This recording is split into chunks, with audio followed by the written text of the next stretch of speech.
वीर्यं करवावहै तेजस्विनावधीतमस्तु मा विद्विषावहै।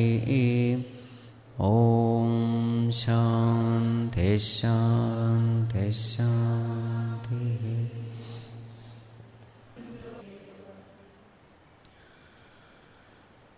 ॐ यं ब्रह्मा वरुणेन्द्ररुद्रमरुतः स्तुन्वन्ति दिव्यैस्तवैः वेदैः साङ्गपदक्रमोपनिषदैः गायन्ति यं सामगाः ध्यानावस्थिततद्गतेन मनसा यस्यान्तं न विदुःसुरासुरगणाः देवाय तस्मै नमः देवाय तस्मै। After having given the knowledge of the self, because this knowledge of the self, the absence of it, the ignorance of the self was the main cause of Arjuna's grief. So therefore Bhagavan takes up that topic first. Then Bhagavan says, Arjuna, in order to gain this Sankhya buddhi, you must have Yoga buddhi. In order to gain this self-knowledge, you must have a prepared mind. So how can the mind be prepared? It can be prepared when actions are performed, when duties are performed with the right attitude. It is a right attitude which purifies the mind. And only in such a purified mind, knowledge can take place. What is it that makes the mind impure? Bhagavan says, it is the desire for the results which makes the mind impure. If the purpose of performing action is for a result, then it simply means that your philosophy of life is, it is the result which gives you happiness. It is the world which gives you happiness. Arjuna, if this is your philosophy, you are going to mess up your life. Because there are infinite number of sources from where it may appear that happiness is coming from. And since there are infinite number of sources, your mind will be infinite directioned. And what is the real source of happiness? The real source of happiness is the self. So instead of paying attention to the source of happiness, you are paying attention to the reflected sources of happiness, which are very many. In the beginning, even the Vedas recommend that. They say, if you want to fulfill your desires through the world, if you want to fulfill your desires, do this ritual, do this yaga, do this karma. That is the karma kanda portion of the Vedas. It is not meant for the evolved and the matured. It is meant for the immature ones who are not evolved enough to understand this philosophy. What will happen if you start depending on the world? What will happen if you start depending on the world? So therefore Bhagavan uses the term Janma Karma Phala Pradam. It will only give you Janma as its Karma Phala. Suppose you say world is the source of happiness. So naturally what will happen? You will say, I want to come back to this world so that I can be happy. So when you express this desire that I want to come back to this world, so what will happen? Punarapi jananam, punarapi maranam will be the result. So make your understanding very clear. So therefore the most important aspect regarding performance of action is the attitude, the understanding behind. So how should you perform action? So now Bhagavan gives the entire philosophy of Karma Yoga in a gist.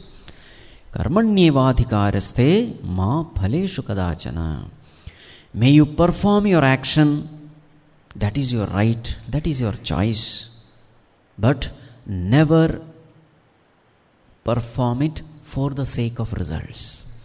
This is a wrong attitude, because this wrong attitude will in turn give only wrong results. Kripana phalahetavah. Pitiable is the condition of people who seek the results, for whom the motivation is the result. So therefore, don't be attached to the results. Don't be attached to the actions also. Don't be attached to inaction also. Then what should be the motivating factor for performing action? Yogasthaha karmani kuru. Perform action for the sake of yoga. For the sake of yoga means for realizing the self. And how to realize the self? It can be done by purified mind. So therefore, karma should be performed for purification of this mind. This is called yogastha karma. Remaining rooted in yoga, you are performing action. So you are very clear with regard to why you are doing what you are doing. This why is very important. The purpose is very important. The attitude can be right only when the understanding is right. Arjuna, this way when you perform action, what will happen to you? Buddhi yukto jahateha ubhe sukrita dushkrite. Such a person becomes free from punya and papa. Therefore, he becomes free from punya karma phala and papa karma phala. So yesterday we had seen what all defects are there if you perform action seeking the result. As far as a karma yogi is concerned, he is performing action not for the result. Therefore, the limitation of the result doesn't affect him. The uncertain nature of the result doesn't affect him. Again, he is not addicted to his mind because his actions are not based on ragadvesha. His actions are based on dharma, adharma. If it is dharma, I will do. If it is adharma, I will not do. Normally, the attitude is, if I like it, I will do. If I don't like it, I will not do. Then ragadvesha will increase. But here in his case, he is doing based on dharma and adharma. I may be liking something, but if it is adharma, I will not do. I may not like something, but if it is dharma, I will definitely do. So therefore, what happens is slowly he wins over his mind. Slowly, all the likes and dislikes go away. He becomes a master of his mind. And not only he becomes a master of his mind, he becomes the master of the world also. And moreover, since his attitude is, O Bhagavan, this is your instrument. You are the doer, I am only an instrument in your hands. So then what happens? Kartrutva bhava is not there. And therefore the ahankara also becomes less. It dissolves away. And moreover, since he says, Bhagavan, action is yours, therefore the results are also yours. So what happens? Since he doesn't claim the result, he need not be born again. Why are we born again in this world? We are born again in this world because we have claimed the result. This action is mine, results are mine, I only should enjoy the result.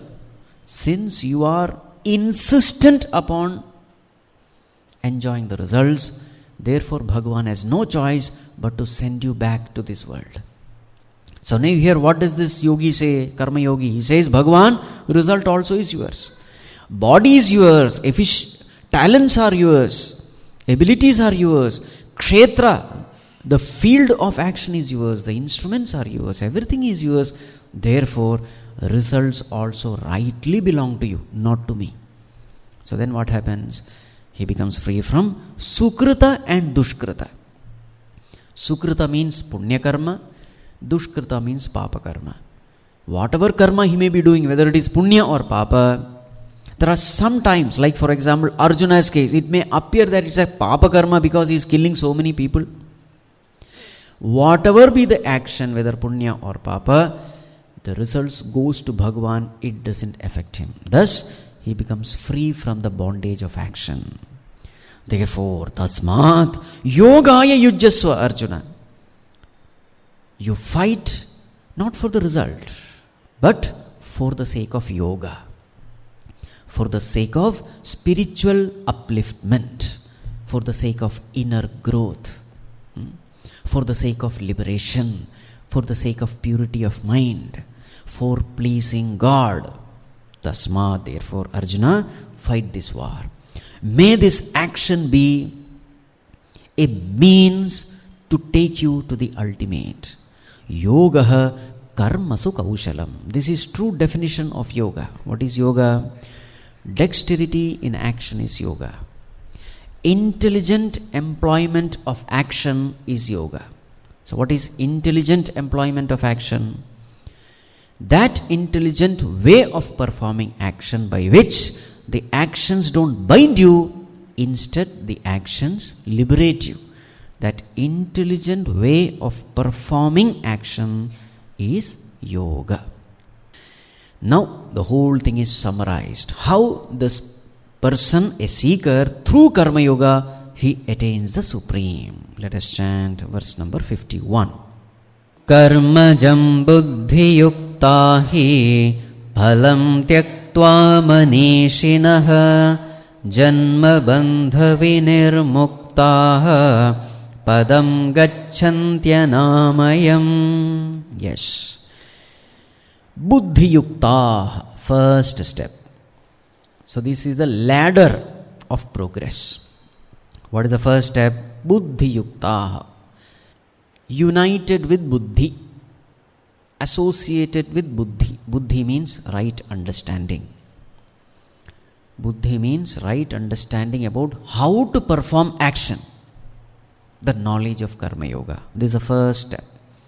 So when you have this knowledge, what you should do? Apply this knowledge. That's the second step. Karmajan phalam tyaktva. Second step. What is first step? Buddhi yukta. Gain the knowledge. What is the second step? Apply the knowledge. How do you apply?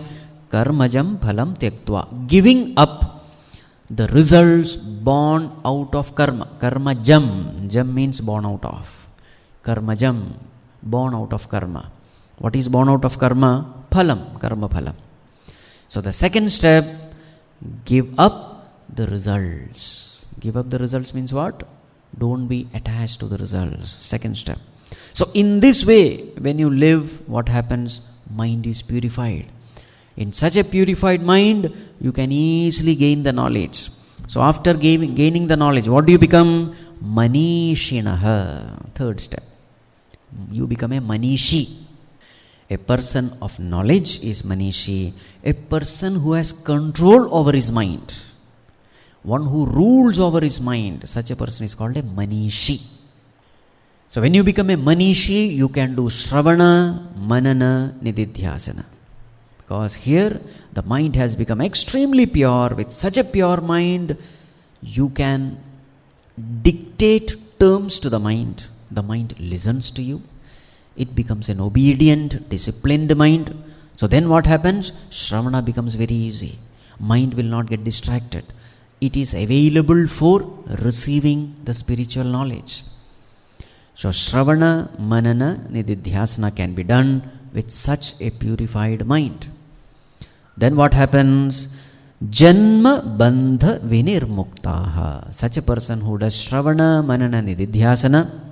So what is Shravana, Manana, Nididhyasana by the way? Shravana, listening to the scriptures. You gain the information that I am Brahman, etc. The information, the knowledge of the scriptures you gain by Shravana. But even though you have gained the information, there are so many doubts. So what do you do? Next step is Manana. By reflection, you remove all the doubts of the mind.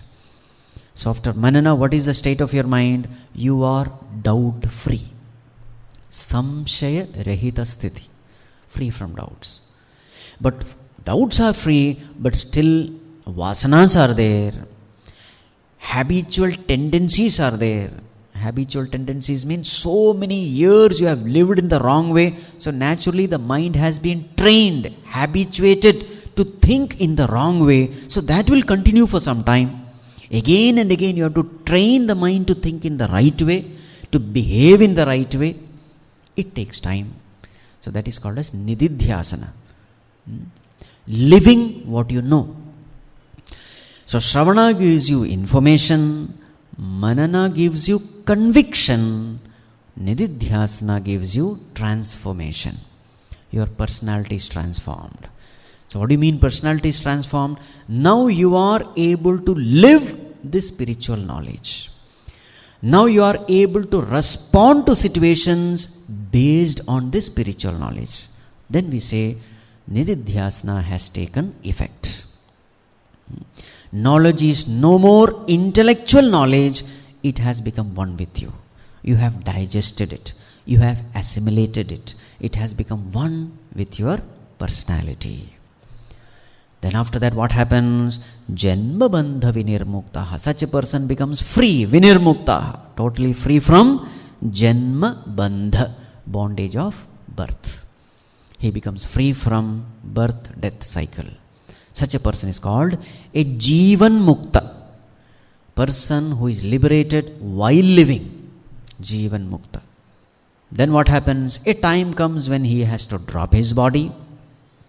When the prarabdha is over, the physical body is dropped, then he becomes a Videha Mukta, which is indicated by the term Padam Gacchanti Anamayam. He attains to that padam, that state, which is anamayam, which is free from any imperfections, which is free from modifications. That imperishable state he attains. So that is called Videha Mukta. So what is the first one? Gain the knowledge. Buddhi Yukta. Second one, Karbajam Phalam Tyaktva.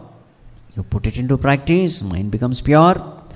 With a pure mind, you become manishi. You gain the knowledge of the self. You do Shravana Manana Nidhyasana.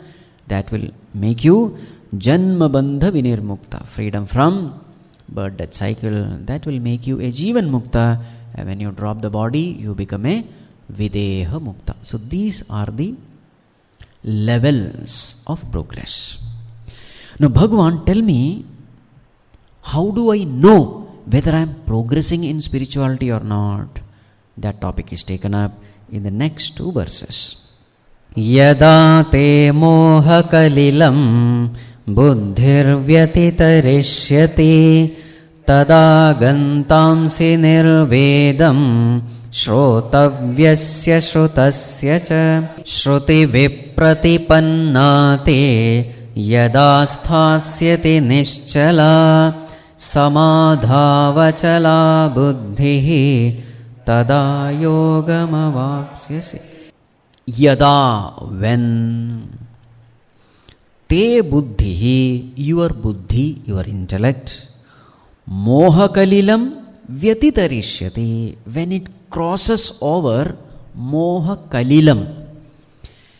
Kalilam means, daldal. In Hindi it is called daldal, or English we say quicksand, meaning impurity. When you cross over this impurity, this quicksand of moha, delusion, tada gantamsi nirvedam, then you will attain dispassion regarding shrotavyasya shrutasya cha, whatever you have heard and whatever you have not heard. When your intellect becomes free from moha, delusion, then you enters a state of dispassion. Dispassion towards what is heard, what is not heard, or what is known and what is unknown. Now what does it mean? When your intellect crosses over this moha, now here moha is compared with that quicksand. Now what is the nature of quicksand? When an animal or a person gets stuck in that quicksand, he is in a very helpless condition. Slowly, slowly, slowly that person sinks in that muddy region, in that marshy area, and dies. This is what happens in quicksand. what happens is his own weight becomes a curse for him. Because at what speed does the person sink? Heavier the person, faster he sinks. Isn't it? And the unfortunate thing is, the more effort you put to help yourself to come out of it, the faster you sink. Very unfortunate condition it is. This moha is also like that. When your intellect is in moha, in delusion, your own intellect misguides you, brings your own destruction. Just like that person, weight destroys him. Here, this person's intellect destroys him. Your own faculty destroys you. And the more you use a deluded intellect, the faster is the destruction. Because the deluded intellect is showing right as wrong and wrong as right. So the more you use your deluded intellect, the faster you are ensuring your destruction. Just like in the daldal, the more you try to save yourself, the faster you sink. So the moha is rightly compared with this quicksand. Now, what is a sign of spiritual progress? Bhagavan says, when this moha goes away. How does moha go away? Only with right understanding. Delusion is born out of ignorance. Delusion can go only with right knowledge. So with the right knowledge, when this moha goes away, how do I know this moha is going away? Arjuna, the sure sign is tada gantamsi nirvedam. You will become dispassionate. This is the sign. You will be tempted by nothing of this world. You will have no more interest in worldly temptations. This is the sign that you are spiritually progressing. You are interested not of the world, you are interested only in the self. You get everything in the self. Because you get everything from the self, you are no more interested in non-self. So this expression, this maturity inside you is expressed as dispassion, vairagya. Dispassion towards what? Shrotavyasya shrutasya cha. Whatever you have heard, whatever you have not heard. Meaning, whatever is there in this world.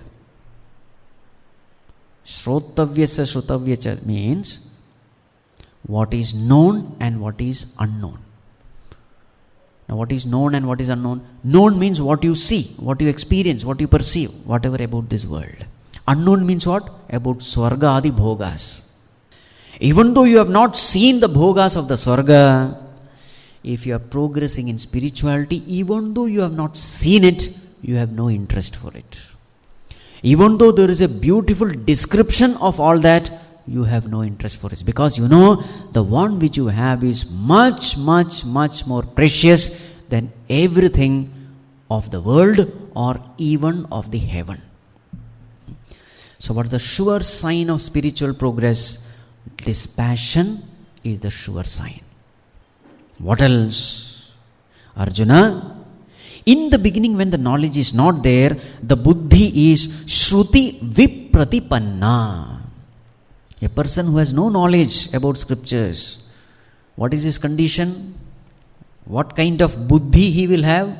In the beginning, all our buddhis are shruti vipratipanna. Vipratipanna means having conflicting ideologies, ideas, understanding based on shruti, whatever you have heard.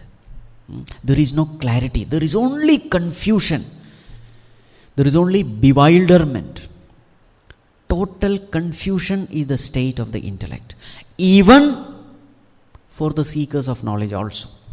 In the beginning, you read varieties of scriptures. Here, Shruti means scriptures here. Shruti also means whatever you have heard. As far as people who are not exposed to the scriptures, fine, they are anyway confused. They are confidently confused. They confidently know what is wrong is right. And they confidently know what is right is wrong. So we are not discussing about them now. For a beginner of spirituality, the scriptures themselves can create confusion. What is the confusion? The confusion with regard to the goal of spirituality. Confusion with regard to the sadhana. Confusion with regard to the mantra, which mantra to chant, which Ishta Devata should I choose, what is the goal of spirituality, after enlightenment what happens, what is the concept of enlightenment, what is moksha, total confusion, what sadhana should I take. Now there are so many paths available, bhakti yoga, jnana yoga, karma yoga, kundalini yoga, hatha yoga, which yoga is better for me?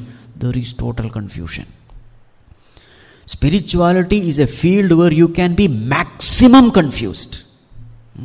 And every scripture says this path is right.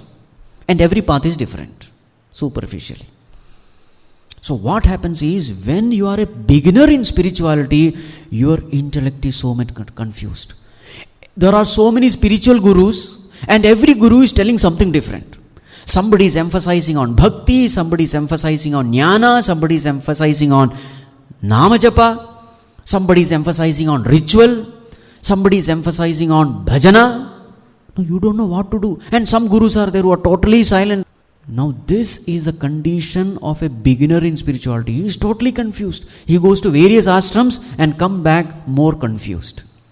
Bhagavan says, yada, when this buddhi of yours, this intellect, which is shruti vipratipanna, Shankaracharya says, aneka sadhya sadhana sambandha prakashana shrutibihi shravanaihi vipratipanna vikshipta.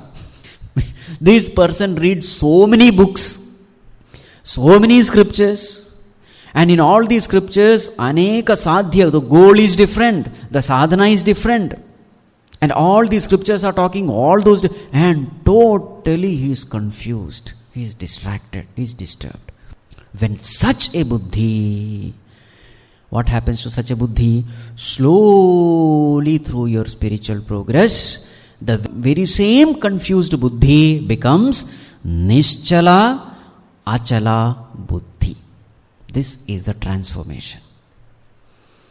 Confused buddhi becomes firm, clear, convinced buddhi. Nischalā, unwavering.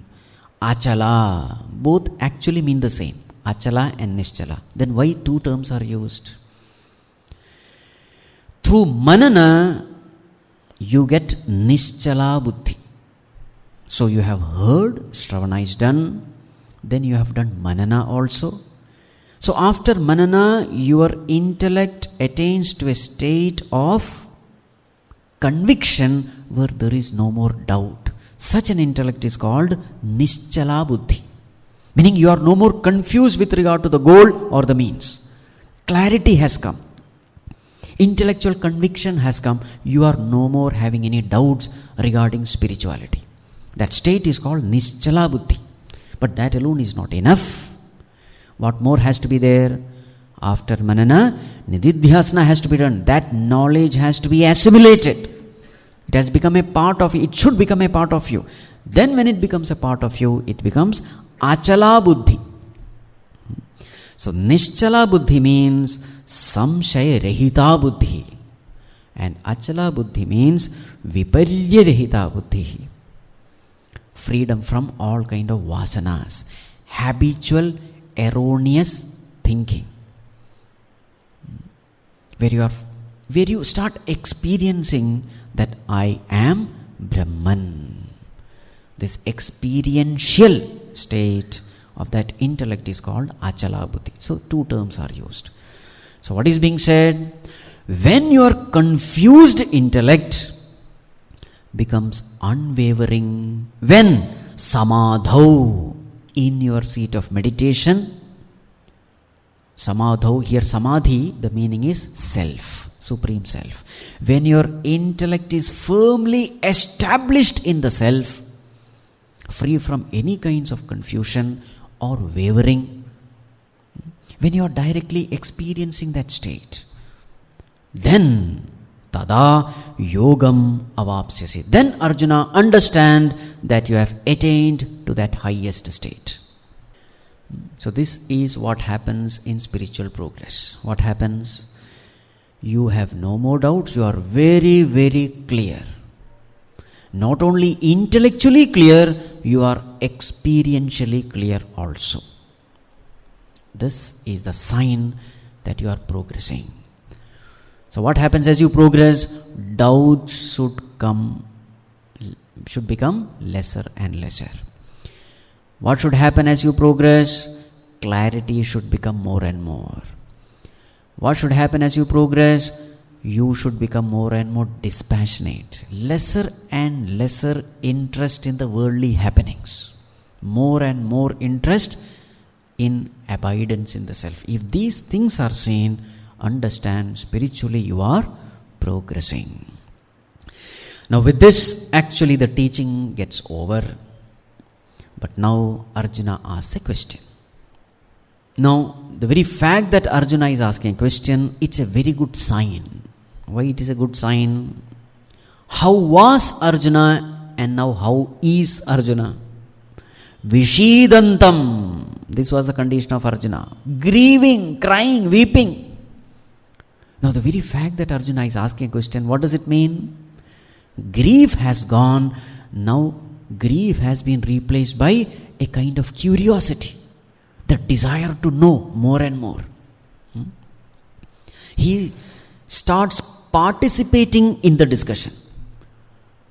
Till now it was monologue. Only Bhagavan was talking. Now Arjuna is asking a question. Meaning Arjuna was really paying attention and there is a deep urge to know. Now let us see what Arjuna asks. Sthitapragnyasya ka bhasha samadhistasya keshava stitadhih kim prabhasheta kimasita vrajeta kim. Yes. Now when Bhagavan started describing the glory of this knowledge, so now Arjuna is very much deeply interested in the man of knowledge. What kind of person he must be? A man who is free from the cycles of birth and death. A man who has awakened to his ultimate nature. Meaning he has become one with God. Now Arjuna wants to know what that kind of person will be. Bhagavan, so he calls that person Sthitapragñya, whose prajña has become sthita. Prajña means understanding. Understanding has become sthita, firm, unwavering, clear. A man of realization. So what is Arjuna's question now? This question appears to be childish. What is the question? Sthitapragnyasya ka bhasha. What is his language? So we have to understand what Arjuna means is, Bhagavan, what is the characteristics? What is the lakshana of a Sthitapragñya? Sthitapragnyasya samadhisthasya. The one who has attained that supreme self. What is his nature? Question number 1.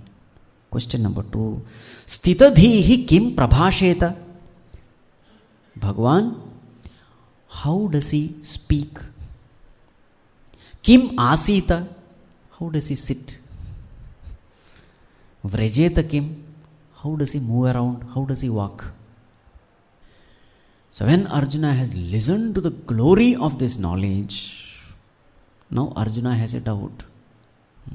So most of us are ignorant. Rare few there are some realized, enlightened one. So definitely there has to be some difference. And normally what happens is, the ignorant people, they think the difference is with respect to the external characteristics. How does he eat? How does he walk? How does he sit? Does he do the same thing like we do? Because there has to be some difference. He is a man of knowledge. He has become a Jivan Mukta, a liberated one.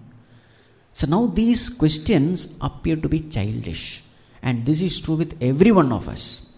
First time when we listen to the spirituality, the glory, the one who has realized the infinite nature, the one who has realized himself to be immortal, the one who has become a God-man on earth.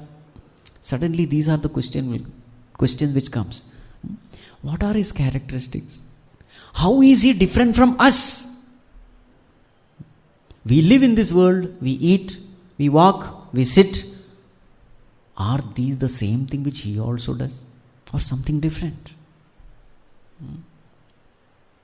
So this question has to be understood that way. So now Bhagavan answers. But there are some commentators who give meaning to this question also. So they derive 3 questions in this one question. The 3 questions are: number 1, what are the characteristics of a Sthitapragñya? Number 2, how does he respond to the world? Sthitadi kim prabhasheta. How does he talk means what? How does he respond to this world? Kim asita vrajeta kim. How does he carry himself in this world? How does he move around in this world? So 3 questions. Number 1, what are his characteristics? Number 2, how does he respond to situations? Number 3, how does he carry himself in the day-to-day world? 3 questions. And these 3 questions are answered. Or you can say these questions are childish questions. How does he sit? How does he walk? And all that. Anyway, Bhagavan answers these questions. Let us chant verse number 55, 56, 57. Prajahati yada kaman sarvan parthamanogataan atmanyevatmana tushtaha sthitaprajñastadochyate dukkeshvanudvignamanaha sukheshu vigataspruhaha vitaragabhayakrodhaha stitadhirmuniruchyate. Let us see these 2 first. So the question of Arjuna is, Bhagavan, what is the characteristic of a realized one? So Bhagavan says, Yada manogatan sarvan kaman prajahati. When a person is able to prajahati, give up. Give up what? Sarvan kaman, all the desires. Where are those desires? Manogatan, in the mind. When a person is able to give up all the desires of the mind, Bhagavan, how is he able to give up? He is able to give up because Atmana Atmanyeva Tushtaha. He has no desires. It is not giving up desires, rather he has no desires. How is he able to remain without desire? He is able to remain without desire because he is Tushtaha, totally contented, fulfilled, satisfied. Tushtaha. Where? Atmani, in the self. Atmana, by the self. By himself, he is totally contented in the self.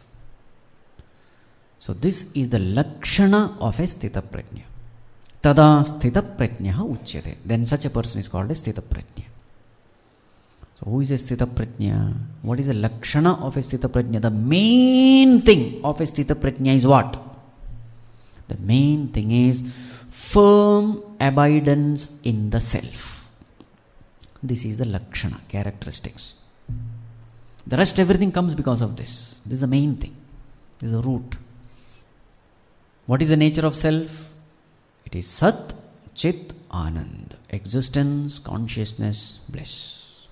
Firmly abiding in the self means he is fully experiencing the characteristics of the self. The nature of the self is, it is Sat. It is the only real thing. It is absolute truth. It is absolute existence. It is immortal. So therefore, a Sthitapragñya is experiencing it directly. This is me. I am immortal. Self is Ananda Swarupa, infinite bliss. So what is the experience of this Sthitapragñya? Bliss is my nature. Happiness, peace, contentment is my nature. This is the Lakshana. So since he is totally contented in himself, therefore desires never arise. When do desires arise? Desires arise when you are not contented with yourself. Discontentment is the cause of all desires. When you are contented, desires disappear. Greater the discontentment, greater will be the desire. When you are absolutely contented, there are no desires. This is the Lakshana. So what is the Lakshana characteristics of a Mahatma? Atmanyeva Atmana Tushtaha. Contented in the self. Desirelessness is a byproduct. Is an after effect. So with this knowledge, how does he live in this world? How does he respond to the world's up and down? Dukkheshu anudigna manaha. As far as the world is concerned, two situations can come to you. One is dukkha, the other is sukha. Unconducive environment is called dukkha. Conducive environment is called sukha. So what is his response to these situations? Let us understand these situations come to a Mahatma also. It is not that once you become a Mahatma, only goody things will happen to you. No. Dukkha also will come, Sukha also will come. But the question is how he handles them. As far as Dukkha is concerned, anudvigna manaha. There is no udvigna, there is no agitation. The mind remains unagitated. When Dukkha comes. When Sukha comes, Sukheshu vigata spruha. There is no spruha, craving, when Sukha comes. Normally what is our condition? When Sukha comes, we don't want that Sukha to go away. We crave for that Sukha. When Dukkha comes, we are totally agitated.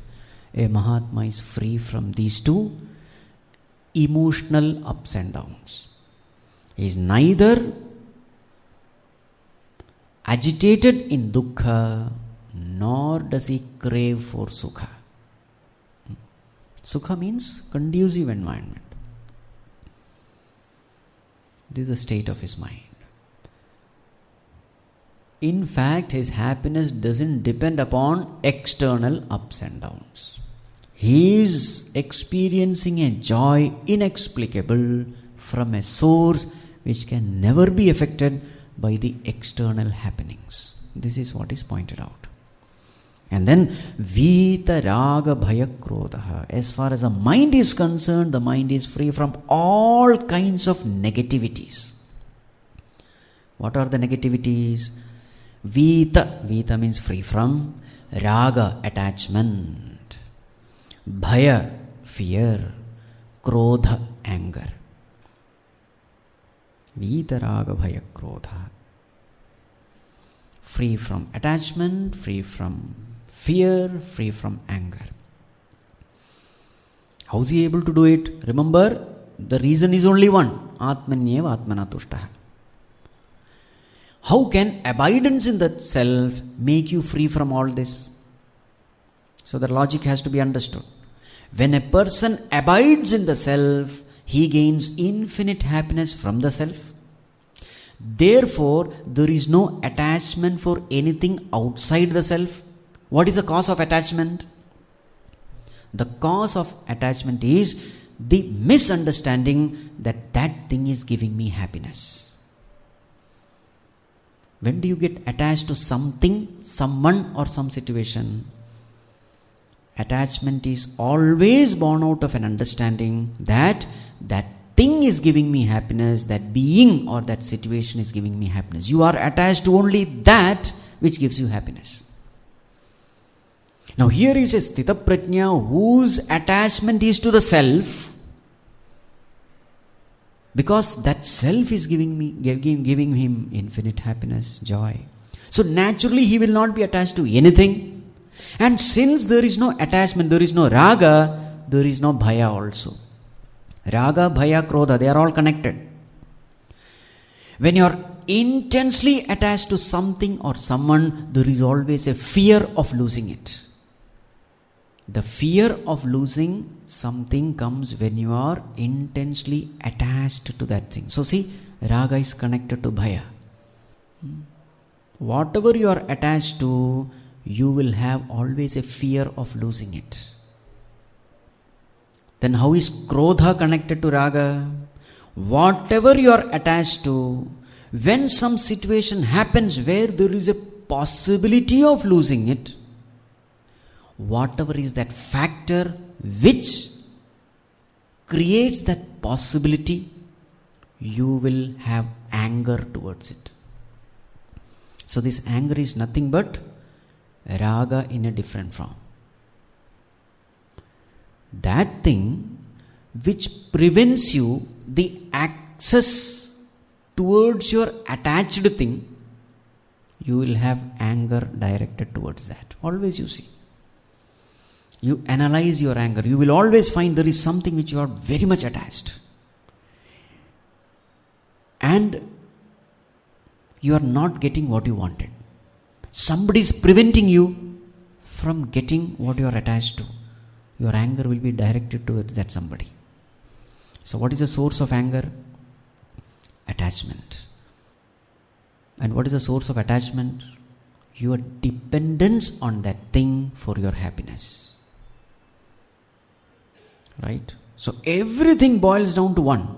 What is it? Attachment. Kama, Krodha, Lobha, Moha, Mada, Matsarya. All the six are connected to Kama. And this Kama itself is Raga here. As far as a Mahatma is concerned, this Kama or Raga is absent. He is not attached to anything because his source of happiness is the self. And as far as the self is concerned, you need not have bhaya or krodha because why? No bhaya. Why? There is no question of losing it. When does that fear come? Fear comes when there is a possibility of losing the one with whom we are attached, isn't it?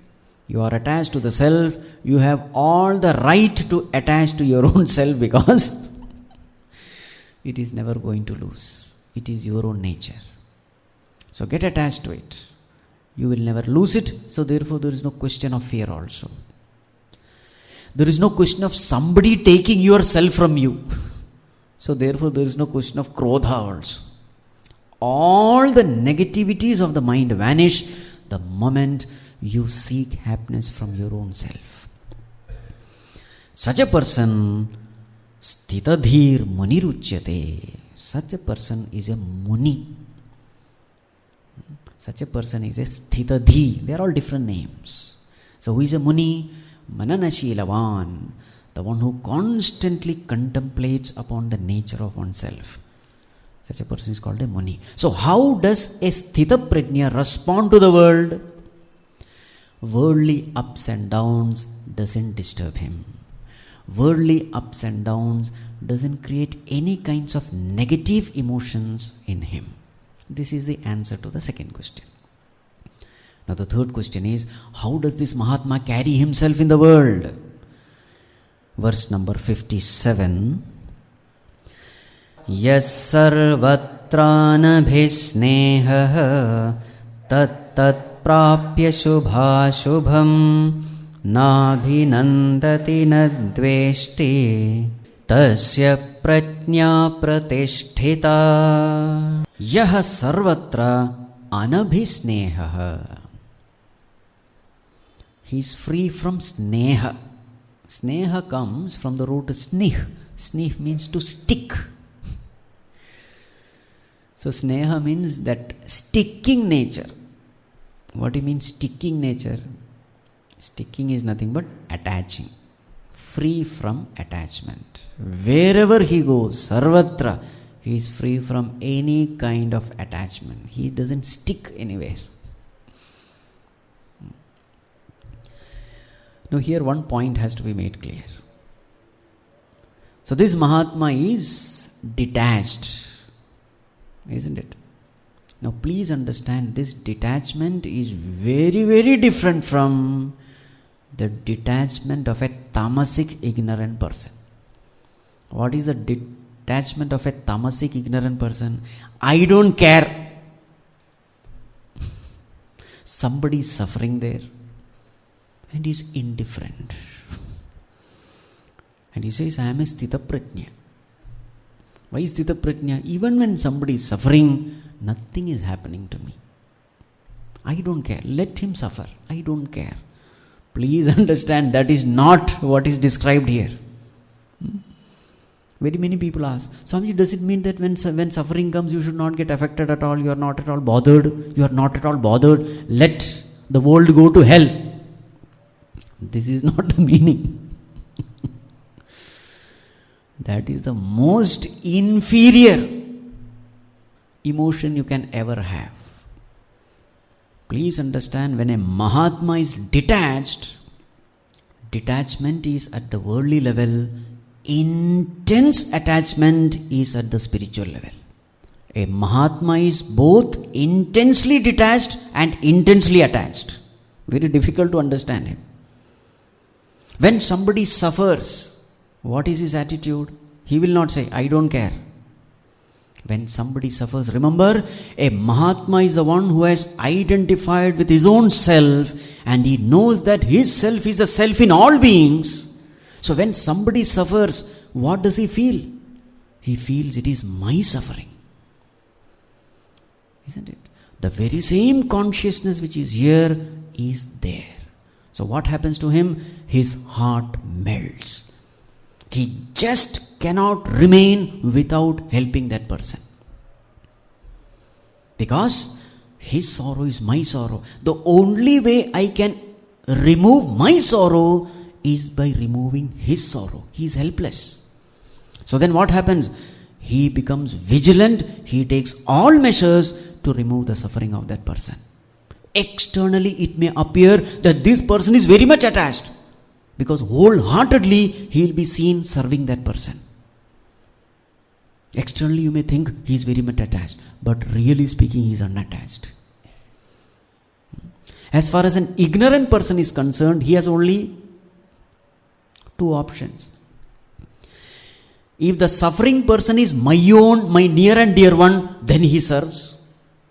Wholeheartedly he serves. But if the suffering person is some stranger or maybe an enemy, then he doesn't bother. These are the two ways in which he will react to the situation. In both the cases, it is unhealthy. Unhealthy attachment, unhealthy detachment. When his near and dear one is suffering, unhealthy attachment. When a stranger or his enemy is suffering, unhealthy detachment. Whereas a wise person is not like that. He has both attachment and detachment. It is healthy attachment and healthy detachment. On one side you will see him serving him as though the suffering is his own. On the other side, he is totally detached. Detached with respect to the worldly relation, totally attached with respect to spiritual relation. As far as the worldly relation is concerned, he is totally not depending, he is not at all dependent on him. For his happiness, his own self is enough. He is not expecting anything. So even when a Mahatma does service, he is not expecting anything. That is total detachment. That is called healthy detachment. Absolute non-expectation at the worldly level. Today I will help him, tomorrow maybe he will help me. Nothing like that. That is called detachment. On the other side, total attachment. Why? his own self is my own self. Both are one. This is the way it has to be understood. So, sarvatra anabhisneha, non-detachment, means at the physical level, there is no detachment. There is no attachment at all. Because you are not the source of my happiness. So, why should I be attached to you? If you are the source of my happiness, I am helplessly attached to you. But since you are not the source of my happiness, I need not be attached to you. But since yourself is myself, I am truly attached to you. From the spiritual angle, I am attached to you. From the worldly angle, I am totally detached. Meaning, I don't expect anything from you. Even a thank you, I don't expect. My service will continue. It is for my own happiness, for my own joy. This way, things have to be understood. Yes. Sarvatra anabhisneha tat tat prapya shubha ashubham. So when he carries on in this world, shubha ashubha both comes to him. What is his attitude? With respect to shubha, na abhinandati. He is not overexcited, full of joy. When shubham comes, good things come. When ashubham comes, na dveshti, he doesn't hate. So he is free from raga dvesha. Tasya prajñā pratishtita. Such a person, his prajñā is firm. Now with regard to his control over the mind and the senses, next verse. Verse number 58. Yada samharate chayam kurmonganiva sarvashah indriyani indriyarthebhyah tasya prajñā pratishtita. Yes, how does he move around in this world? That was the question, and that is answered here. He moves around like a tortoise, turtle. So how does this tortoise move around? Kurmaha means tortoise. Just like that tortoise, samharate, withdraws its lings, angani. Just like a tortoise effortlessly withdraw its limbs. In the same way, a Mahatma is able to withdraw his indriyas, senses, from indriyarthebhyah, from the objects of the senses. Just like a tortoise is able to easily withdraw his limbs effortlessly, in the same way a Mahatma also is capable of withdrawing the senses from the sense objects. When do you find withdrawal difficult? You find withdrawal difficult when you are attached to the sense objects, isn't it? So what is said here? He is totally detached. This detachment is given with an example of a tortoise. Where is that tortoise safe and secure? The safety and security of that turtle is in that shell, hard shell. Isn't it? So whenever there is a danger, immediately it will withdraw. And how many limbs are there? One head, leg or hand or whatever. 4 plus one tail. Totally 6. One tail, 4 legs, one head. 6. In Mahatma also there are 6. What are they? Pancha jnanendriyas plus mind. 6. So whenever there is a danger, immediately the jnani withdraws. And where does he abide? The shell of the self, where you are absolutely secure. And the withdrawal is so easy for him because he is not at all attached to anything. Greater the attachment, more the difficult in withdrawal. This is the way he moves around in the world, unattached. A person who can do this, tasya prajñā pratishtita.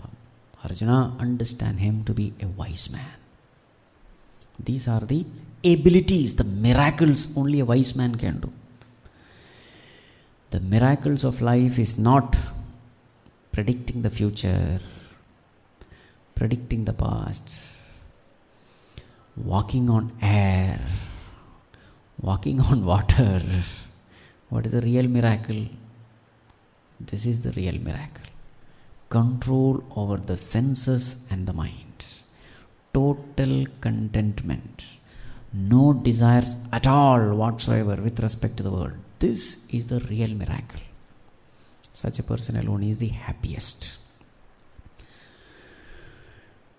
Now the next verse is a warning for the seekers, which we will see tomorrow.